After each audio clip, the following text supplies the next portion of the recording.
¿Qué es la criminología? Es una ciencia causal, explicativa, cultural y natural que se va a encargar del estudio de las conductas antisociales y a su vez de aquellos sujetos que las cometen. La criminología estudia la conducta antisocial. Tiene mucho que ver aquí la conducta, ¿no? Claro. Al desplegar esa conducta, pues obviamente puede afectar a esa sociedad. Nosotros no aprendemos conforme a lo que nos están explicando, aprendemos con lo que estamos observando. ¿Las emociones también influyen en la conducta del sujeto? Por supuesto, las emociones son muy importantes. Tenemos pensamiento, emoción. Yo digo que somos emocionales, que a veces racionalizamos.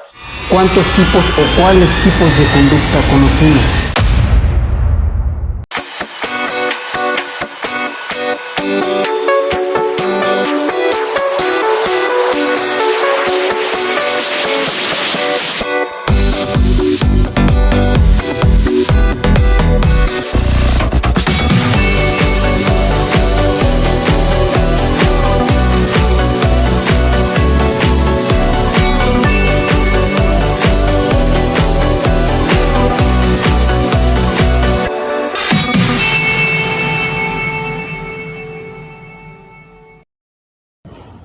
¿Qué tal? ¿Cómo están? Muy buenas tardes, me da gusto saludarles. Mi nombre es Abraham Uriostegui y qué bueno que nos acompañan en una emisión más. Hoy estamos en la sección Familia, Derecho y Sociedad con la maestra Nancy Flores y bueno, tenemos también como invitado especial al maestro Hansen Vázquez, a quien les doy la más cordial bienvenida. ¿Qué tal? ¿Cómo están? Buenas tardes. Muchas gracias, maestro. Buenas tardes. Muy contentos nuevamente de estar aquí con ustedes el día de hoy. Maestro, qué bueno que nos acompaña hasta que nos regala parte de su valioso tiempo para compartirnos todo ese conocimiento que tiene. Gracias, maestro. Un honor, un placer. Siempre es grato estar por acá. Perfecto, muy bien. Maestro, pues qué bueno que ahora sí el maestro ya pudo darse un espacio en su agenda muy ocupada para hablarnos de un tema muy interesante que creo que hacía falta que tocáramos este punto de vista dentro de su sección, porque ahora, bueno, vamos a hablar de estos factores de riesgo en la familia y sociedad desde un punto de vista criminológico. Así es, maestro, tema muy importante y que va muy ligado también con esta materia de lo que es el derecho familiar y en sí el derecho en general, ¿no? Y que se ven estas afectaciones dentro del núcleo de la familia, tanto como aquellas personas que se encuentran externas a la familia. Y entonces el día de hoy lo que vamos a aprender es justamente estas conductas que se realizan día con día y qué tanto influye la sociedad, el ambiente laboral, todo lo que tenemos a nuestro alrededor para pues llevar a cabo ciertas conductas. Y sí, eso es un honor que el maestro esté con nosotros, cada vez que se hace del rogar y nunca tiene tiempo, ¿no? Pero así es, maestro. Entonces, si gusta, comenzamos. Sí, y bueno, ya que lo vamos a abordar estos factores desde el punto de vista, desde el punto de vista criminológico, pues me gustaría, maestro, entonces que empezáramos para abordar el tema, ¿qué es la criminología? Claro que sí, maestro. Componiendo, el concepto que a mí más me agrada es el de Quirós Cuarón junto con Rodríguez Manzanera, en el que la criminología es una ciencia causal, explicativa, cultural y natural, que se va a encargar del estudio de las conductas antisociales y a su vez de aquellos sujetos que las cometen. Entonces, normalmente o hace algún tiempo escuchábamos criminología y ubicábamos al estudio del criminal, ¿no? Al asesino en serie, ¿no? Bueno, al de conducta criminal sistemática. Señalábamos que era una cuestión cruenta, pero no, en realidad la criminología estudia la conducta antisocial. Cuando hablábamos de una investigación, bueno, pues hay quienes dicen 7 preguntas de oro de la criminalística. Aquí tengo a una que va a decir así es. Yo considero que son 7 preguntas de una investigación porque todos no la hacemos. Incluso desde el punto de vista jurídico, cuando armamos la teoría del caso, pues tenemos que responder qué pasó, cuándo pasó, cómo pasó, dónde pasó, quiénes fueron los responsables, con qué. Y la última pregunta la resuelve la criminología precisamente. ¿Por qué? ¿Qué fue lo que ocurrió? Perfecto. Indudablemente es una disciplina importante y creo que en todos los aspectos, porque bien como lo acaba de comentar maestro, pues tiene mucho que ver aquí la conducta, ¿no? Claro. Esa conducta que se despliega y que obviamente al desplegar esa conducta, pues obviamente puede afectar a esa sociedad. Sí, sin duda. Así es, efectivamente. Y entonces, punto muy importante que hay que tocar de esto y que ahorita el maestro nos va a señalar, es de que todos en esta parte incluso del derecho familiar es importante hacerlo ver. ¿Por qué? Porque todos tenemos una historia de vida. y cada historia de vida que nosotros tenemos es totalmente distinta. Entonces, la criminología es justamente parte de lo que va a realizar con ese análisis en esta parte sintética. ¿Por qué? Porque va a retomar de diferentes áreas que invaden a lo que es el ser, ¿no? A lo que es el humano, a lo que es la persona, para de ahí poder determinar todos estos actos que continuamente nosotros estamos realizando. Entonces, partiendo de eso, ¿nos podrías explicar cuáles son los factores y por qué son tan importantes en esta parte de las conductas? Claro que sí. De entrada tenemos las bases del comportamiento. La social, la psicológica y la biológica. Entonces, en criminología, el sujeto de estudio es un ser biopsicosocial. Es biológico, tenemos un sistema nervioso autónomo, somos seres vivos. Psicológicos, tenemos una psique, una manera particular de ver y entender las cosas.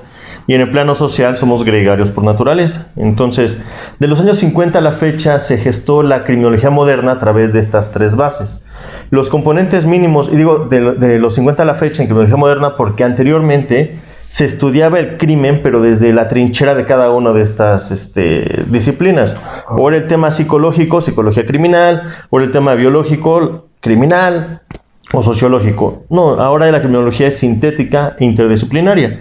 Sintética, la descomposición de un todo y la unión del mismo de manera inteligente. Entonces separo la esfera biológica del sujeto, la esfera social, la esfera psicológica. Es interdisciplinaria porque requiere componentes mínimos para que exista la criminología, la biología, la psicología, la sociología, la antropología, la penología, la victimología, la criminalística. Hay quienes ponen más o ponen menos respecto a los componentes mínimos, y entonces la criminología es una ciencia porque tiene su propio método de estudio, su propio objeto de estudio, y efectivamente, como lo señalaba, tenemos nuestros esquemas mentales que se van forjando desde que estamos en el seno materno, antes de nacer inclusive. Hay un pensamiento, te arroja una emoción, esa emoción te da una conducta. Nuestra personalidad, bueno, somos dinámica, única, pero también cambiante en esta esfera biopsicosocial. Y aquí entra, por supuesto, tanto la parte genética. Podemos nombrar aberraciones cromosomáticas, cuestiones genéticas, la endocrinología, la biotipología, en la parte biológica, pero también en la parte psicológica, algún trauma de vida, tolerancia a la frustración, control de impulsos, capacidad de demora, y en el plano social, el aprendizaje social. Y lo que están señalando, pues precisamente la familia, cómo fue la crianza de este menor, a lo mejor los amigos que hacen, los papás a qué se dedicaban, cómo lo criaron. Entonces son los factores que a final de cuentas van a influir en la conducta del sujeto. Bien. ¿Y entonces las emociones también influyen en la conducta del sujeto, maestro? Sí, por supuesto, las emociones son muy importantes. Tenemos pensamiento, emoción. Normalmente se dice, somos sujetos racionales que sentimos emociones, ¿no? Yo digo que somos emocionales que a veces racionalizamos. Y de alguna forma en nuestro cerebro triuno tenemos el complejo R, el sistema límbico y el neocortés. Mucho de lo que hacemos, mucho de lo que nos movemos tiene que ver precisamente con el sistema límbico encargado de las emociones, no necesariamente encargado con el neocortés. Hay muchos que vamos a actuar o actúan de forma emocional.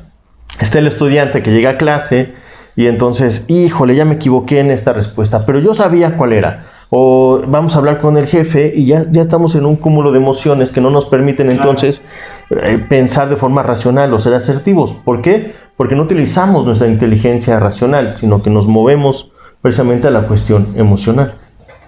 Ah, perfecto. Entonces, maestro, por lo que entendí y lo que nos acaba de comentar, entonces, la criminología tiene que ver con este aspecto de la conducta. Así es. Y entonces, retomando, ¿cuántos tipos o cuáles tipos de conducta conocemos? Tenemos conductas, claro que sí, maestro. Tenemos conductas sociales.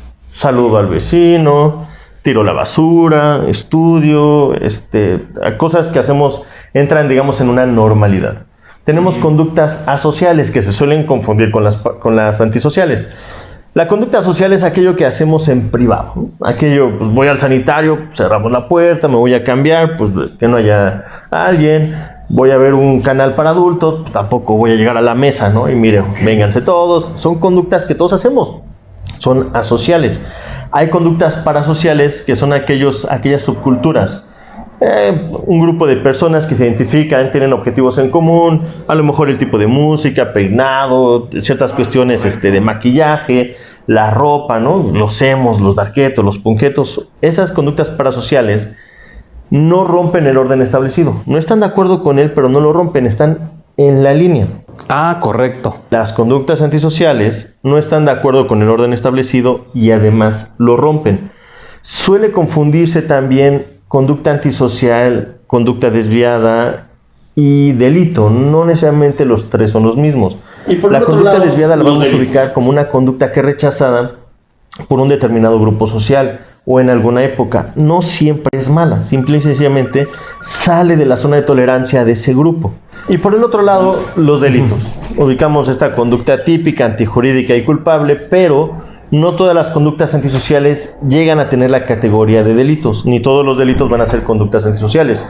Claro, secuestrar, violar, matar, son conductas antisociales y de igual forma son delitos. Pero, por ejemplo, si yo no pago impuestos, es un delito, pero no es una conducta antisocial. No estoy quebrantando el orden establecido ni habrá una víctima aparente. Por el otro lado, el mirar de forma morbosa a una mujer, el escupir en la calle, estos días no usar cubrebocas en lugares públicos, se convierten en conductas antisociales, pero no llegan a tener la categoría de delitos. Entonces, algunos sí, pero no todos, no es regla general. Perfecto. Entonces, podríamos decir que a veces nuestra conducta puede no estar de acuerdo con lo que dice la sociedad y podemos no quebrantar la ley. Así es. Correcto. Un ejemplo a lo mejor de la conducta desviada tendríamos todas estas manifestaciones que se llegan a dar en cuanto a las esta anterior que acabamos de tener la semana pasada respecto al aborto. Sí, claro. Desde el plano de las manifestaciones, de la forma de manifestarse, hay muchas personas que no están de acuerdo con estas formas, ¿no? Entonces la catalogan como una conducta desviada. No significa que sea mala, simple y sencillamente que hay un grupo que sale de su zona de tolerancia y entonces puede ser que estigmatice, que etiquete a este grupo. Puede ser que las manifestaciones realizadas y la forma de hacerlo sean totalmente válidas. ¿Por qué? Por la exigencia de determinados derechos o por la afectación sistemática que el gobierno o la misma sociedad ha realizado a estos grupos. Entonces, es la manera en la que lo van a exteriorizar. La conducta desviada la va a catalogar ese grupo social. A veces sí puede ser que sean malas, pero no necesariamente van a ser malas. Simplemente no están entrando a la zona de tolerancia de ese grupo. Ok, del grupo mayoritario que sería la sociedad, ¿no? Sí, en muchas ocasiones no es tanto el grupo mayoritario, sino sobre todo aquel que tiene dominio. Estamos hablando de líderes de opinión o tendencias. Hoy en día las tendencias cambian, ¿no? Constantemente. Basta entrar, darle una visita a Twitter y estar viendo que algunos temas que son totalmente intrascendentes, son nimios para la importancia de contenidos de una sociedad, ¿no? Entonces son banales, son fútiles y normalmente es lo que más ocupa la sociedad precisamente en estar hablando de ese tipo de cuestiones. Entonces no necesariamente es lo que la mayoría opine, sino aquellos sectores de poder o de opinión pública. Ok, perfecto. Y partiendo de eso, hace un rato comentábamos respecto a que el ser es un ser biopsicosocial, ¿no? Uh-huh. Y en esta parte social se establece lo que nos referías respecto a lo que es el aprendizaje. Entonces, partiendo de eso, bueno, como saben, esta sección es Familia, Derecho y Sociedad. Entonces, ¿qué pudiéramos decir respecto a aquellas conductas que nos acabas de referir para que tengan una relevancia o que sean importantes, trascendentes en lo que es el seno de familia, independientemente del tipo de familia en el cual nos encontremos, que sabemos que existen muchos tipos de familia, pero entonces, ¿qué tan importantes son todas estas conductas que acabamos de referir en el seno familiar? Sí, nosotros no aprendemos, si nos vamos a la prehistoria, vámonos al paleolítico, vámonos incluso en el mismo neolítico, ya cuando estamos saliendo, ya salimos de la caverna, ya nos establecimos, estamos creando las primeras sociedades importantes. Entonces, en esta prehistoria, nosotros no aprendemos conforme a lo que nos están explicando, aprendemos con lo que estamos observando. Y ese tipo de conductas siguen incluso hoy en día. El niño no va a aprender de lo que le estés diciendo una y otra vez, aprenderá entonces de lo que él está observando. Por ejemplo, Kant señalaba que somos malos y necesitamos al derecho. ¿Por qué? Porque si tienes dos opciones de conductas buenas y malas, bueno, pues está el derecho, te va a inclinar hacia las buenas, pero no lo vas a hacer porque seas bueno. No lo vas a hacer porque seas bondadoso, lo vas a hacer porque hay una amenaza. Muchas de las familias educan a sus hijos en que te portas bien, te premio, te portas mal, te castigo. ¿Qué le están enseñando? Si no introyectan estos valores en el menor, es decir, si no se los creen estos menores, el día de mañana, cuando vean que pueden hacer algo bueno, no lo van a hacer porque no hay recompensa. Y cuando vean que pueden hacer algo malo y no habrá un castigo, lo van a hacer porque no hay un castigo. Es esta forma conductista, entonces, de enseñarles en cuanto al premio o al castigo. En el seno familiar, por supuesto, se van a gestar una serie de roles, inclusive dentro de el machito, la princesa, el guerrero y la niñita bonita, y esto hará que desde el seno familiar estemos creando nosotros conductas delictivas. Es sumamente importante lo que ocurre en la familia. Entonces, el niño no va a aprender de lo que le estemos diciendo, va a aprender de lo que esté observando de los adultos que lo están rodeando.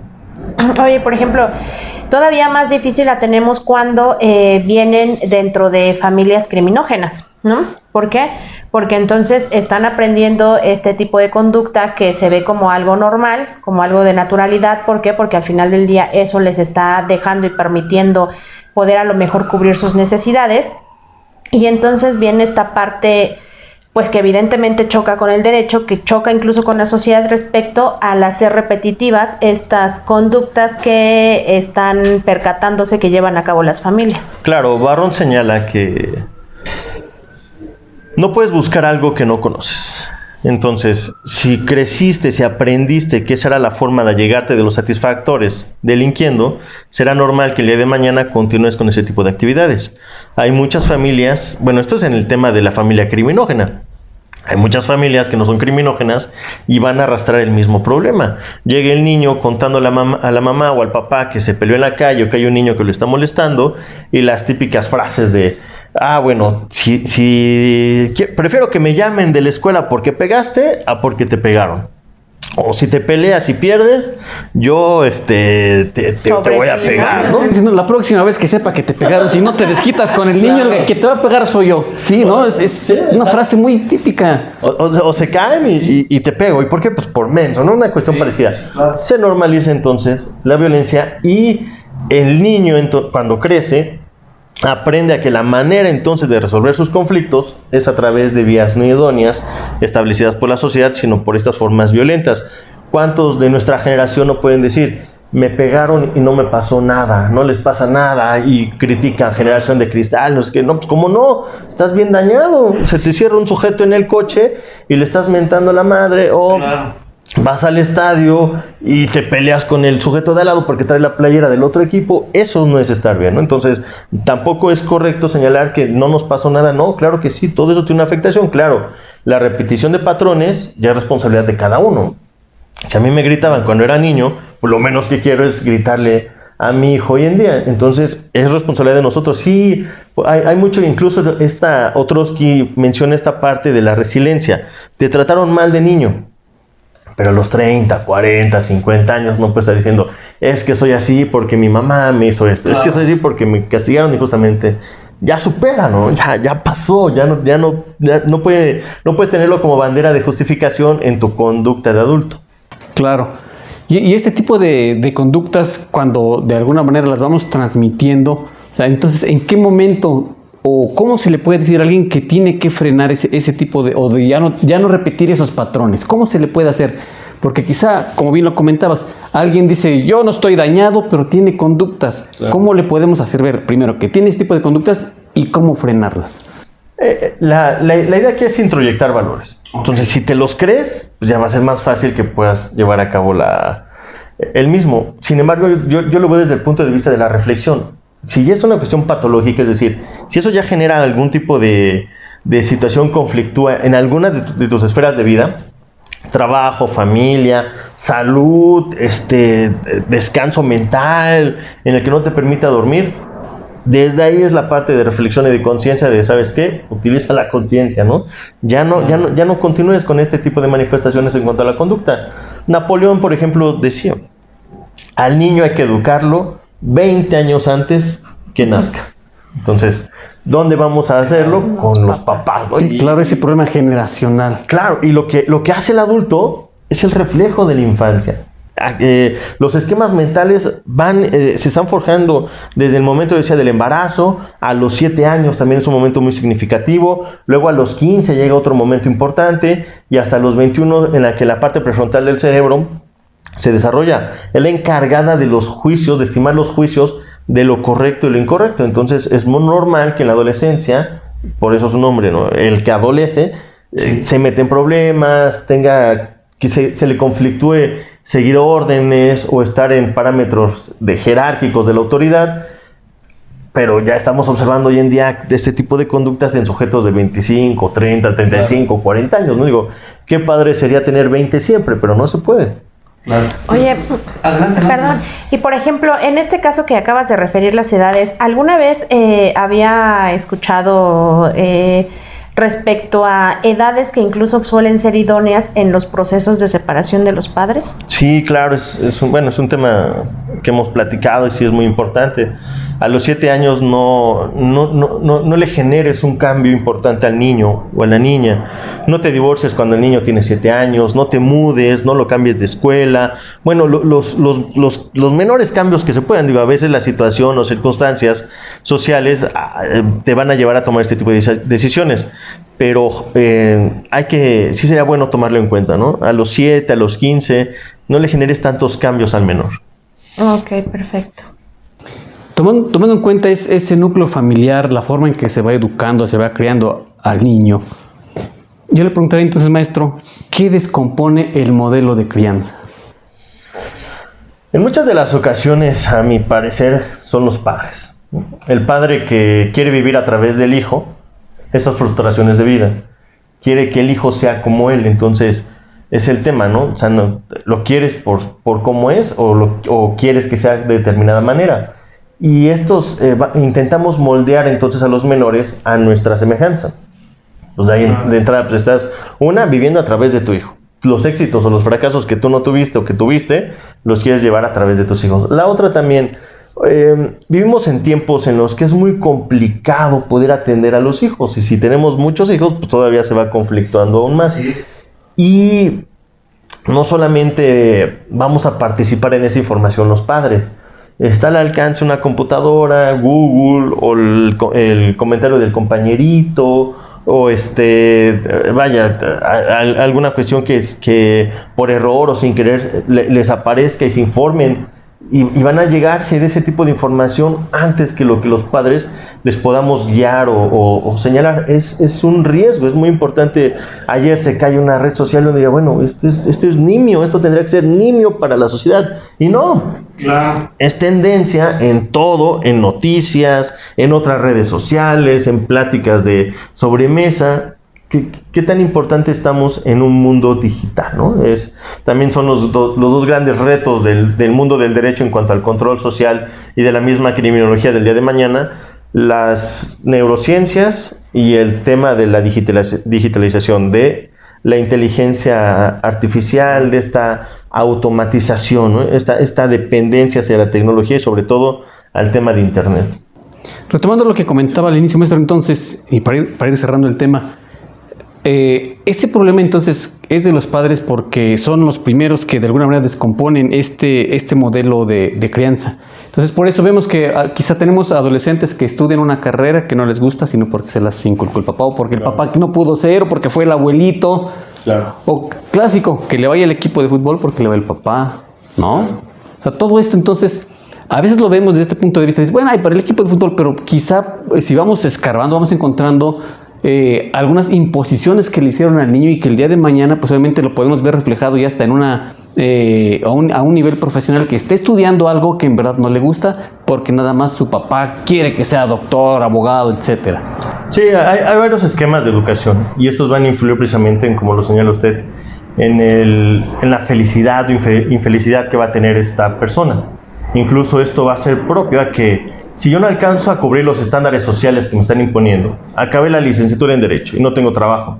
Entonces, la tía cuando te ve, ¡ay, mi abogado! ¿Cómo? ¿No trabajas? ¿no? O ¿cuánto pagaron tus papás por la colegiatura? Y no trabajas, o uy, ¿cuánto ganas? Ganas menos de lo que pagaban en la colegiatura, ¿no? Claro. Bueno, hay estándares sociales que necesitamos cubrir, o confundimos necesidades. Tenemos necesidades, hoy en día incluso hasta artificiales, que creemos que confundimos las primarias, secundarias, terciarias. Estos estándares sociales generan presión y van a llevar al sujeto quizá a una conducta criminal. Ya acabé la carrera, no tengo estos estándares sociales que me pide que coche, que casa, que una oficina, que un trabajo. A lo mejor engaño al cliente que tengo, me quedo con dinero o llevo a cabo actos de corrupción. Digo un ejemplo, ¿no? Tomando en cuenta al de derecho, pero esto implica en cualquier otra carrera. Otro de los puntos también muy importantes, y es un tema sensible en nuestra sociedad, todavía pareciera que estamos en la Edad Media, pero existe un adoctrinamiento en temas religiosos en nuestro país. A un niño no tiene conciencia de muchas cosas, no puede ser racional, ni le podemos pedir la misma, y él estás adoctrinando para que tenga determinada religión, o para que tenga una religión. Hay países en los que, bueno, ya cumpliste 18 años o 21 años, ahora sí, mira, ahí está la opción. Pero es opcional. Aquí, donde tú salgas de estos parámetros de adoctrinamiento ideológicos, de imposición, ya te estoy viendo diferente, ¿no? Ya estoy creyendo que a final de cuentas hay algo malo en ti. Sí. Y dices, bueno, pues ya pasamos la ilustración, ¿no? Pero, en fin, entra también esta cuestión, es similar en cuanto a la cuestión de la educación, con este tema religioso, con este tema de estudia esto, vele al equipo al que yo le voy, en fin, sigue las formas conductuales que está siguiendo tu familia, porque si no hay algo raro, hay algo malo en ti. O incluso el seguir educando, ¿no? A través de estos estereotipos o los roles de género, claro, que evidentemente siguen dañando. ¿Por qué? Porque es una guía, son estos pasos que al final del día los niños van aprendiendo y que van normalizando en cuanto a estas conductas. Hoy en día todavía llegamos a escuchar respecto a que no llores porque no eres niña, ¿no? O el hecho de que pegas como niña y luego todos pegan igual, ¿no? Todos gritan igual. Entonces, esa es parte también en cuanto a estos modelos de crianza que al final del día se van descomponiendo y que son la base como tal de la familia, porque aquí el niño es donde se va educando, donde se va forjando, donde está aprendiendo y que aprende pues todas estas conductas que desafortunadamente sí, seguimos con muchos roles y estereotipos de género. Y entonces también si para el niño no va a ser fácil, a lo mejor tu padre no se lo pusiste tan sencillo, ¿no? Y entonces es parte también de esta descomposición, ¿no? Claro, sí, incluso con los juguetes, con los colores, estos roles, pues al final de cuentas van a terminar que al machito, estás creando al machito, estás creando a la mujer dependiente, emocionalmente débil, pero esto inicia desde la infancia. Sí. Así es.